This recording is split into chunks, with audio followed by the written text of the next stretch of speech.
Niliwaambia mapema, hii mambo ya revenue allocation kwa counties haitaisha haraka. The latest is a spirited move by coast legislators to trigger a mass walkout out of the Orange Democratic Movement. Kisa na maana? Well, for those who don't know Kiswahili, the reason? Prominent ODM senators, including James Agri Orengo, voted in favor of the new formula for allocating revenue to the counties. I'm telling you, this is an extremely sensitive issue. And it is easy to predict that by the time the dust settles, hii maneno itakuwa na very many casualties on its list. Political casualties.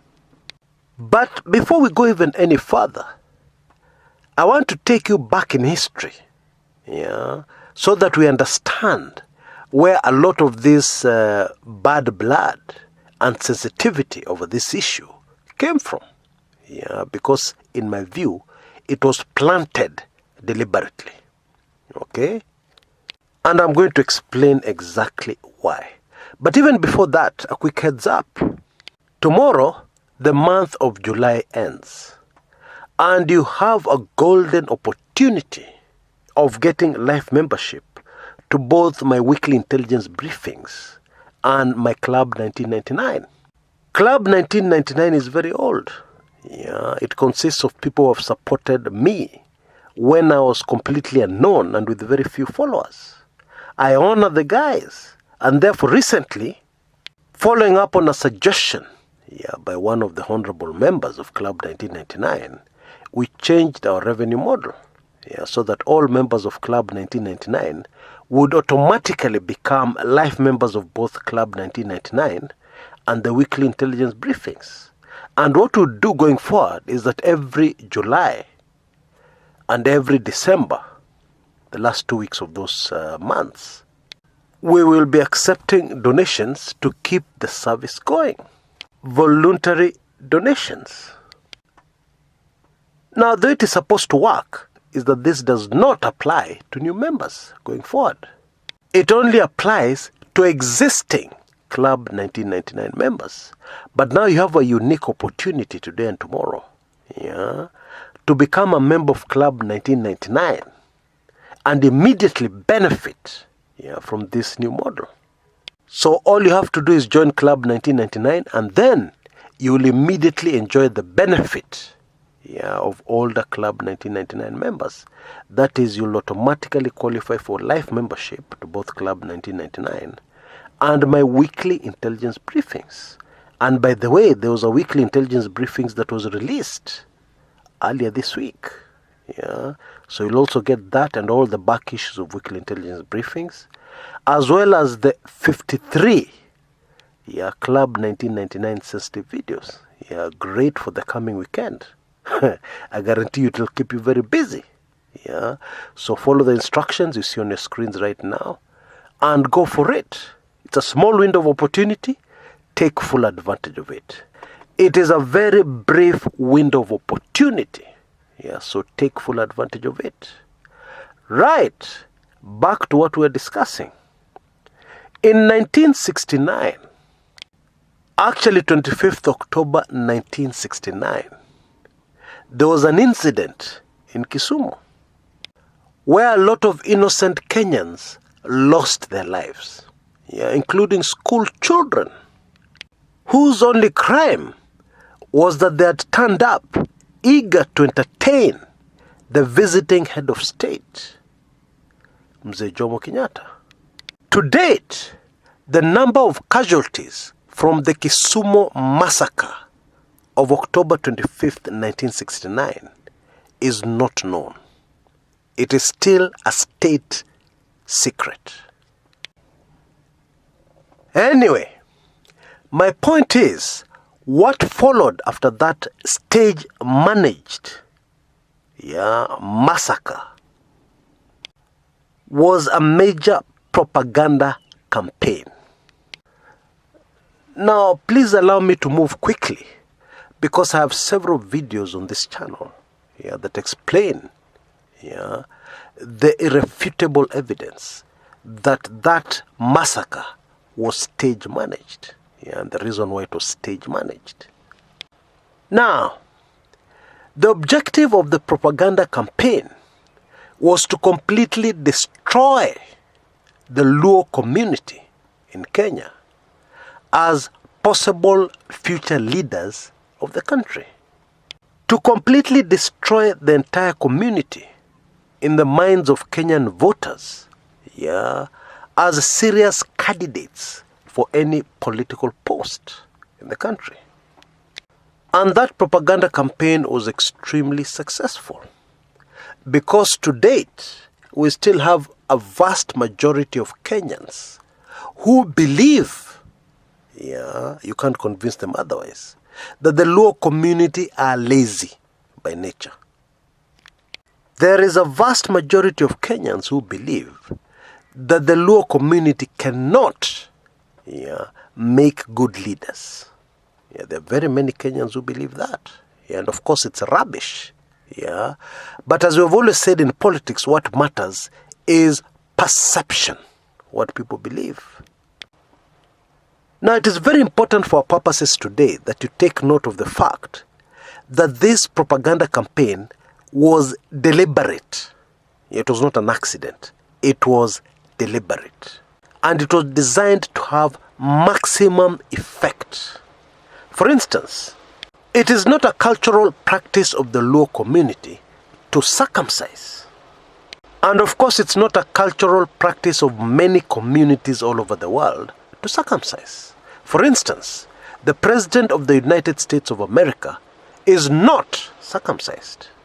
Many powerful leaders across the globe are not circumcised. But Kenyans were made to believe that lack of circumcision is backwardness, cowardice, it is evil. People who don't circumcise are dirty, etc., etc. Now let's quickly move to what is very relevant to this revenue allocation manenos we're discussing today. In the same campaign, propaganda and misinformation campaign by the country's intelligence service, at that time called the Special Branch, a certain community in Kenya were portrayed as excellent choices for leadership. A certain community in Kenya were portrayed as the most hardworking community in the country. The implication was clear, and the implication was that the work ethic had not yet been ingrained in most of the other communities in the country called Kenya. And that is why in the current debate, you'll hear people argue that it does not make sense to allocate funds, the same amount of funds, to people who do not contribute towards its generation. I'm sure you've heard that argument. What they're saying is that there's a certain community in Kenya that is very hardworking and thus contributes the vast majority of taxes in the country. And therefore, it does not make any sense for that community to receive less per person, because their population is very high, less per person, and yet they've contributed the most per person. When you compare that community to other communities, say in arid and semi-arid parts of the country. Now, in case you're one of those Kenyans who agree with this point of view, let me be very blunt today, and please excuse me. It may have been excusable for your parents and your grandparents to believe that hogwash and rubbish. But they sacrificed, your parents and your grandparents, they sacrificed a lot for you to go to school and be smarter than them. And therefore, if you have the same view, I recommend that you go back to your primary school and high school and university and ask for a full refund for your fees. Yeah, because you learned nothing. Now, let us get this right. Nairobi, it is true that Nairobi generates most of the revenue and income in the Republic of Kenya. And it is also the largest generator of taxes in the country. That is true. But having said that, Nairobi contains all communities in the country called Kenya. The population of Nairobi is not dominated by one community. Nairobi is the capital of Kenya. Therefore, people from all over the country live in Nairobi and generate revenue and taxes in Nairobi for the country. And it is common sense that there's a kind of spillover effect in the counties that are adjacent or very close to Nairobi, like central Kenya counties, for instance.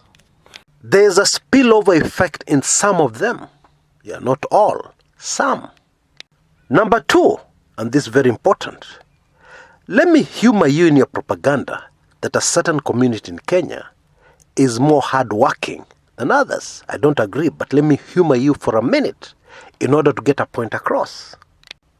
Even assuming that were true, that community would not be able to generate any revenue without customers.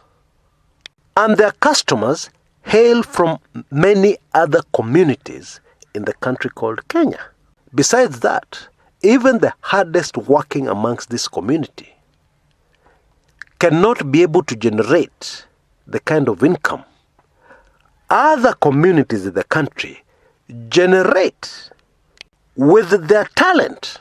Yeah, not necessarily hard work. Yeah, because many times it is not hard work that earns revenue. Talent earns revenue more than hard work. Let me give you a simple example. Most people from the Kalenjin community have been very successful as international athletes, and track stars. This inborn talent in them has earned the country called Kenya a lot of fame worldwide. And it has also earned the country called Kenya billions, or shall I say zillions, of US dollars in foreign currency. And so if we were to be forced into the myopic and stupid argument of which community earns more for the country, then the Kalenjin community would have to rank right at the top. Oh, wait a minute. We have other communities in the country that help generate even more money. Our people at the coast, who are most responsible for the millions, billions of money that comes into the country in hard currency from international tourists. And I can go on and on and on, but I think I've gotten my point across. If you believed in your mind, if somehow the propaganda had gotten through to you, that a certain hard-working community are the ones who generate the most funds in this economy, then think again. After getting a full refund from your primary school, secondary school, and university. Propaganda is a very powerful tool. That is why people use it. Most businessmen hail from this community. Therefore, they generate the most money. Therefore, they're the most important in terms of generating income and taxes in Kenya. So why should they not benefit from the revenue allocation to counties? Why should they lose out when revenue is divided amongst the counties? That is the erroneous thinking. That is thinking which has come out of propaganda that started not yesterday, not in the last 20 years, but propaganda that started in the 60s in Kenya. Yeah. And they say, if you say something repeatedly, long enough, even if it's a ridiculous lie, people will start believing it as the truth. Repetition over time works in changing blatant lies into truths. Now, let's move on. It is clear that this agenda of changing the formula for allocating resources to counties came from Central Province. Or shall we say the Mount Kenya region? Okay? And the reason why it emerged from this region is because of the lies and propaganda that I've just debunked. It's because of the myth. The myth that has lasted in Kenya for decades that I've just debunked. And the reason why it is painful and sensitive is because, and you need to realize this, it was not an accident that this particular propaganda was promoted.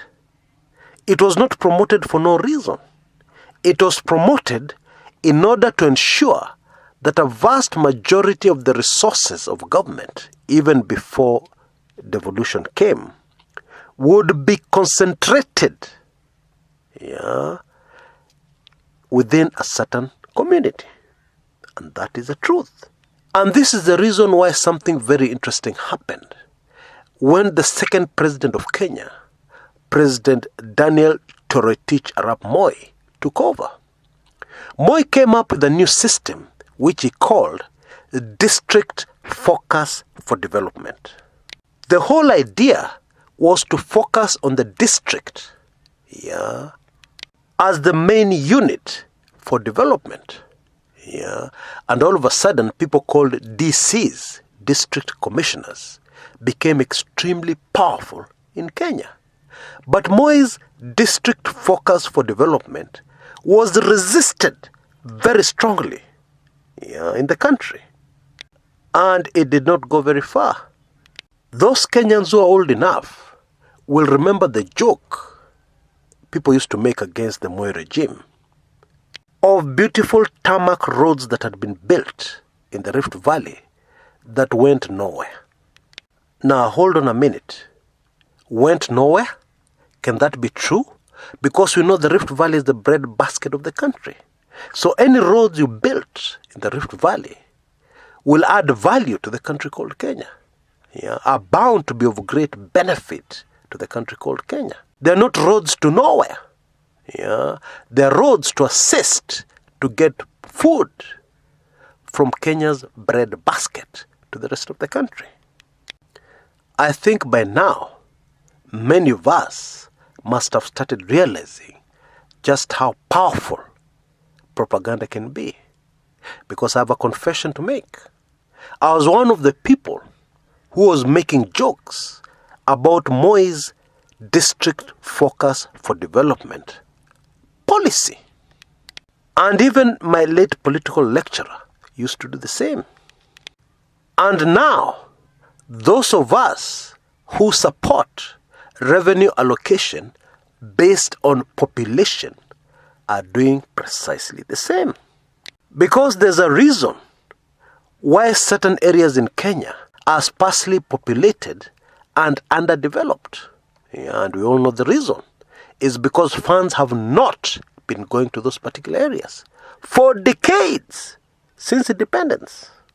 And we know for a fact, using common sense, not even economics, that the country called Kenya will always get a much higher return investing development funds in underdeveloped areas of the country than if we were to invest the same money, development funds, in areas that are already highly developed.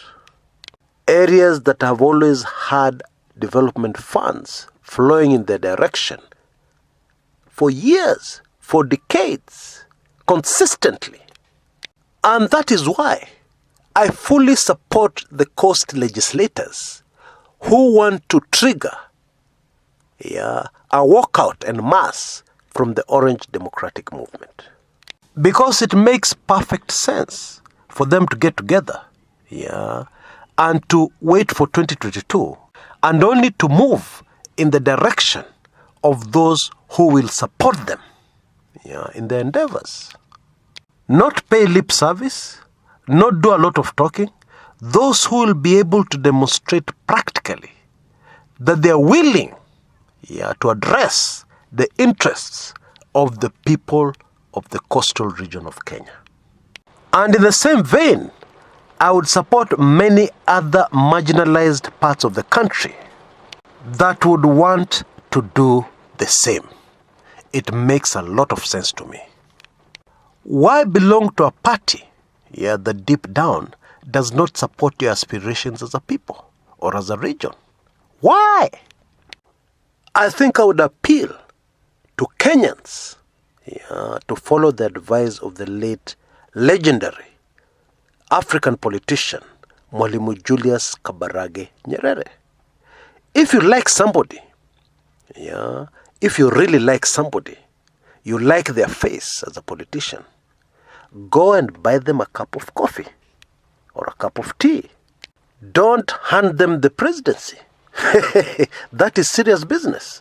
So in the same way, if you like a certain charismatic leader, and you're in one of these marginalized regions, buy them a cup of tea or coffee. But your vote and your destiny, based on your political affiliation, give to somebody, give to a party that will help your cause. Period. Until next time, this is Chris Kumekucha.